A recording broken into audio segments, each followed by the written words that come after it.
Hi there, I'm Mrs F, and this is my first video looking at the beginnings of the Weimar Republic. Although I'm going to be following the Edexcel specification, you'll find that a lot of this content is relevant to other exam boards as well. Topic 1.1, the origins of the Weimar Republic, is going to be the focus of my first two lessons. In the first lesson, we're going to look at the legacy of the First World War, the abdication of the Kaiser, the armistice, and the German Revolution of 1918 to 1919. So let's begin by looking at the kind of situation Germany was in at the end of World War I. By November 1918, it did look increasingly likely that Germany was going to lose the war.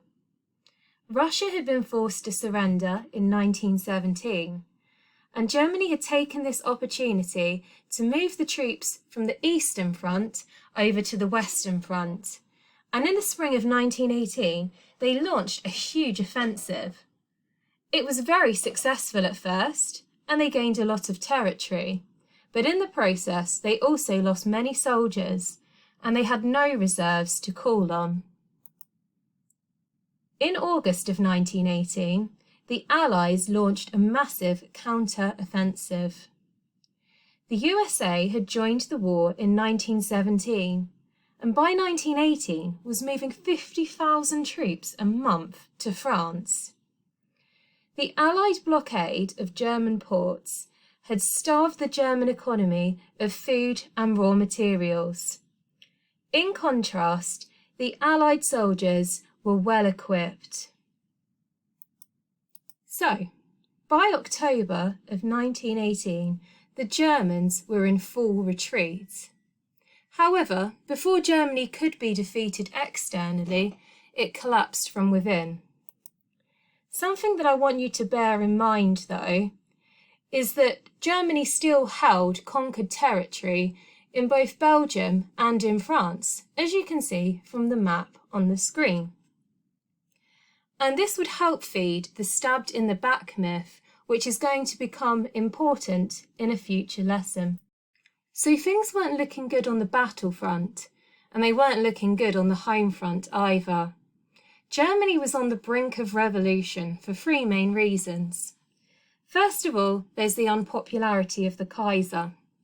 He was seen as responsible for starting the war, and the Allies had said that they would only make peace on the condition that Germany became more democratic. So the Kaiser had to go if a fair peace was to be established. A second reason why Germany was facing problems is because of the high death toll of World War I. 2 million German soldiers died during the conflict. 4 million were wounded. In addition, food shortages caused by the Allied blockade killed a further 750,000 people. Some of you may have heard of the Spanish flu, which was tearing through Europe during 1918, and this killed thousands more Germans who were already weakened by the food shortages. The last big problem Germany was facing was its huge debts taken out to pay for World War I. The government's debt had trebled between 1914 and 1918, from 50 billion marks to 150 billion marks. We'll now look at what actually happened during the German Revolution. In late October of 1918, the German Admiralty decided they wanted one last major battle against the Royal Navy. But sailors in the important German naval base of Kiel were unhappy about laying their lives on the line when they felt that Germany was going to lose the war anyway. So they refused to follow orders. And this was the Kiel Mutiny, which led to the formation of workers' and soldiers' councils in towns and military bases across Germany. They called themselves Soviets, and there were lots of wealthy people in Germany who feared there might be a communist revolution. So with the government losing control of the country, the Chancellor, that's the German equivalent of Prime Minister, Max von Baden, he advised the Kaiser to abdicate, to give up his throne. But the Kaiser hesitated. He hoped that even if he was no longer German emperor, that he'd still be able to remain the king of Prussia. Getting a bit fed up, on November the 9th, 1918, Baden announced the Kaiser's abdication without the Kaiser's approval. The Kaiser spoke to his military commanders and they said the situation was hopeless.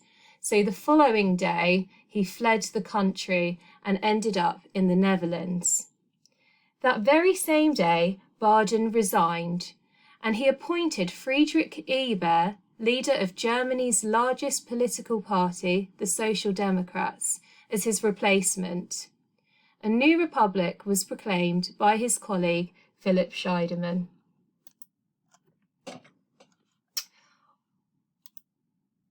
Sorry, I was getting a bit ahead of myself there.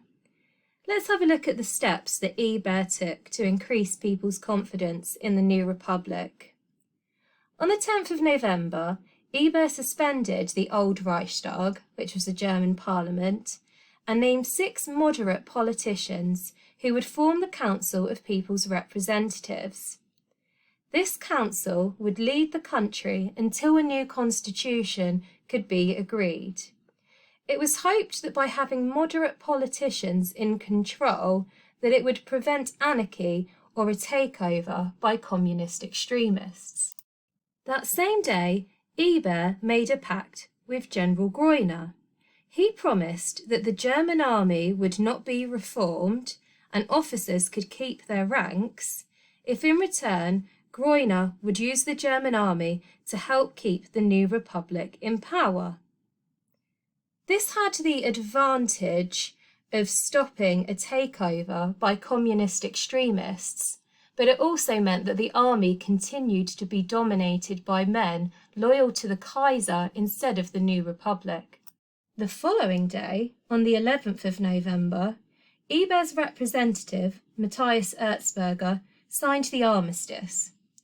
This was the formal agreement between Germany and the Allies to end the First World War. Of course, it didn't make much sense for Germany to keep fighting abroad when there was almost anarchy on its own streets. However, the armistice led to the unpopular Treaty of Versailles, so it would cause problems further down the line. Ebert wanted to keep things running as smoothly as possible, so he arranged for government officials, or civil servants, to keep their positions. Although a problem with this was the same as with the army, that you had lots of people loyal to the Kaiser still in the same important positions.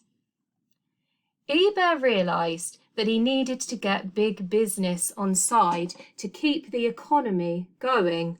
We've already heard about the huge debts that Germany had. So he gave reassurances to the leaders of industry that the Weimar Republic would not confiscate land or take government control of private industries.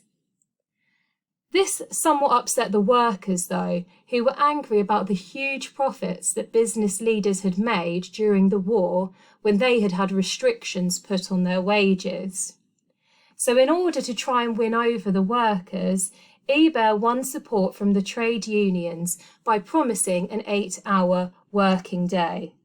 As you can imagine, this was something that the business leaders were less happy with. Despite his best efforts, there were still extreme political parties who were unhappy with the new arrangements. Demonstrations, even riots, were common in the major cities. But at least Ebert had achieved some kind of control, and this lasted long enough to agree a new constitution for the Weimar Republic. The strengths and weaknesses of the new constitution are going to be the focus of the next lesson. I really hope that you've enjoyed this video and that you found it useful. If you have, then please share the link with your friends and please look out for the video that will be coming next week.